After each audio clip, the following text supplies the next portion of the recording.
If you keep getting low quality leads, you might want to try this. One of our clients did 130K in 10 days, but then the leads went to We used this strategy to get higher quality leads so that he could close another 150K in his last 10 days. He got an 81x ROI, and we also used a similar strategy to get another client $1.41 million from June to August of 2024. I'm going to show you what we did for both of them and how you can implement it to get higher quality leads for your campaigns. We'll cover the two main ways to get higher quality leads and the step-by-step process to implementing it and supercharging it with AI. So there's two main ways that you can actually implement this. For example, if you know you need certain things to actually sell someone a roof, such as homeowners insurance, or you want them to say, hey, I need a new roof within 60 days, this would be a strict qualification, and within 60 days would essentially be, hey, that's what I want in terms of intent. I wouldn't recommend doing something that is more subjective, like as within 60 days. However, that can work in some cases. I would instead focus on things like homeowners insurance or certain credit scores, etc., to make sure that you've qualified by that. Another thing to keep in mind is that you can only do this with questions that they can answer on their own within a form. Now, the other way to go about doing it is to simply just ask them more questions, raise friction, make them jump through more hoops, which entail that they have higher intent because they're willing to take more steps to solve the problem. So instead of just making them go through a name, email, phone number, address, which is just a basic form, you could do a survey where you ask them, how old is your roof? Are you the homeowner? How much square footage is your home? Etc., etc. You ask them 6 questions, let's say, then you go name, email, phone number, address. A bonus is you can also do, instead of doing autofill, right, where the address pops up and things like that, you could do a short answer where they have to type it in to actually go forward, right? If that's set up correctly, once the homeowner submits the form, that data will be sent back to whatever platform you have. So like I mentioned, it's either more friction and making it harder or more strict yes or no qualifications. And those are the only really two ways that you can increase lead quality, aside from using tracking softwares like Hyros, which is something that we are starting to use with our clients. But I'll go over that more in a different video once we have some more proof on how it's working. So this is how it really works, and this is the most important part, because you have to only let people that qualify, whether they go through the qualifications, like the strict yes or no qualifications right here, or they have answer more questions. That data then gets sent back to Facebook. So let's say this person is good, so they fill out the form, and then they submit. They submit the form. We're going to send that back to the AI. We're going to send it back to the AI.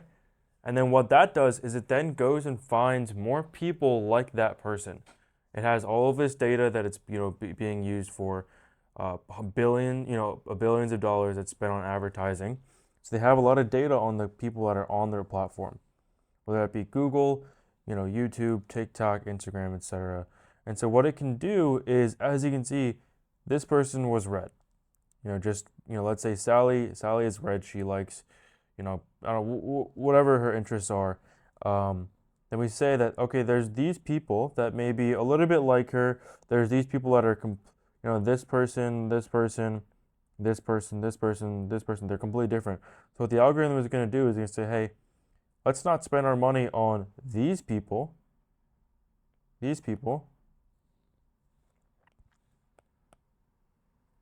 Let's spend our money on these people, right? That way, we can get our money better spent. They're more likely to convert and go through it. If you have good data, the quality will go up, which is why it's important that you only send the good people back to Facebook. And what will happen is you'll start to be able to find more people like that for cheaper. Here's a basic way to do this, which is using a Facebook lead form. If you've never, tried this on Facebook, it can be a game changer. It helped us do an 81x ROI with the last 2 weeks for Matt, one of our previous clients. So here's how to actually do it. Just go ahead, Facebook Ads Manager, press create, go to leads. I'm not going to walk through this entirety, nothing with the ad sets and ads. The one thing you will do at ad sets is change it to instant forms. Make sure this says maximize number of leads, not conversion leads. And then you actually go to the actual, to the ad. And here's where you can do some qualifications. So we'll go ahead and create the form. You can put whatever you want here. I'd recommend doing more volume or higher intent, but you can do any of these. That's not what we're talking about here. We're going ahead and we're talking about the actual questions. So these are all auto-filled. Facebook knows these answers, so you can keep these here. It doesn't really matter what you do here. What you can do is you can put multiple choice questions. And the biggest benefit for this is you can add conditional logic. So let me show you what you can actually do. So let's say you want to know, hey, are you the homeowner? And then you can have obviously a yes, and then you can have a no, and then you can add, another question like, how big is your house? Now, these questions aren't, really important. It's mainly just so that you can increase friction. There's two main ways, like I said before. Increase friction, add strict qualifications. So for something like this, we probably want to add this as a strict qualification. And so what we can do is we can have conditional logic where if they say yes, it goes to the next question, which is going to be how big is your house? If they say no, then they can close the form. They don't get counted as a lead. That data isn't sent back to Facebook as someone that you want to optimize for. So you can add more questions, and what that'll do is, again, like I mentioned before, it'll essentially hopefully raise the intent of the people that you're trying to target. And so you can add, are you the homeowner? How big is your house? How soon do you want a new roof? How can we help you? And you could have like, roof replacement, roof repair, I need work, roof inspection / estimate, and then you could say like other. And then what you could do here is, again, if you're doing qualifications, you can say that this person will then submit the form and become a lead. This person is disqualified. This person is disqualified as well because we don't want people that are, subcontractors, etc. And same thing with this one. We don't want people that are just looking for a repair. Maybe it's too small, or maybe we do want people. It just depends.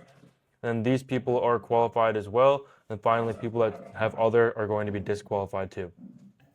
So what you can do here is I would recommend just making more questions. You can have more space, so they can answer, are you the homeowner? And then they can answer all these questions. Then they pre-fill, they give the contact information. It's super easy, just like how Facebook does it.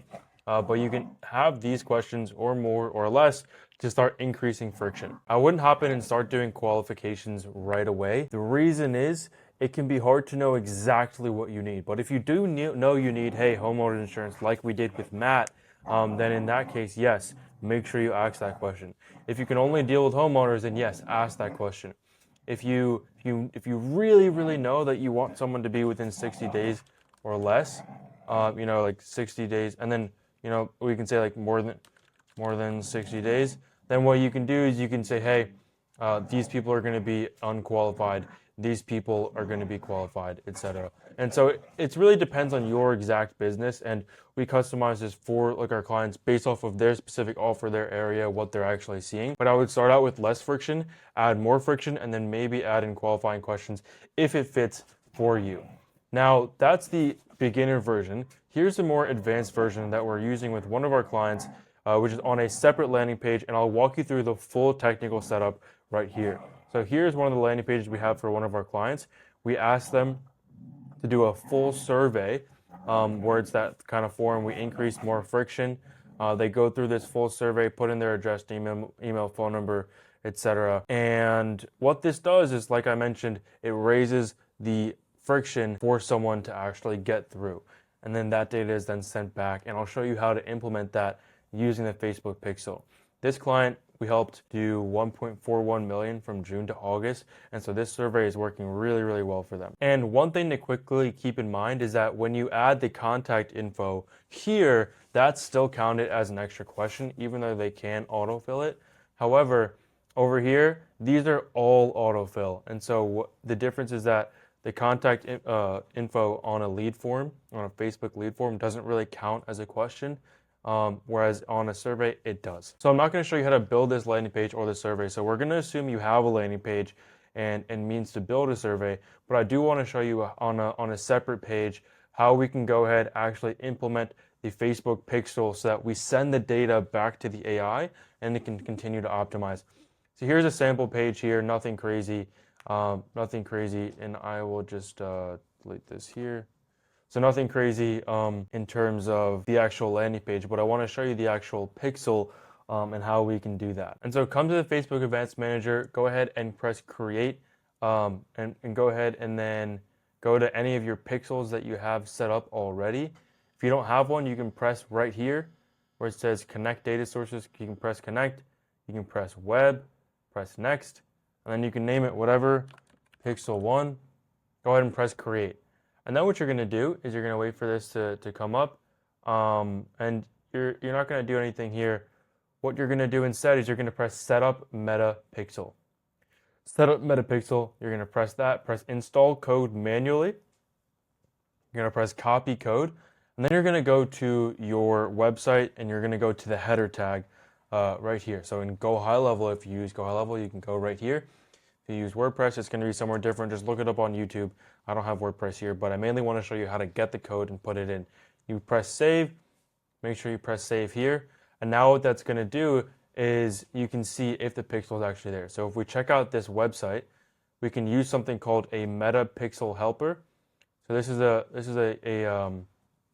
Chrome extension that you can use. It's called meta pixel helper, where it'll show you if you press it if there's actual pixel code. And as you see, it says page view is installed, so that's how it's installed. So now that's going to be the page view, but what we really want to set up is the actual lead opt-in, because once they go through this survey, then they're redirected to this page over here where we want to,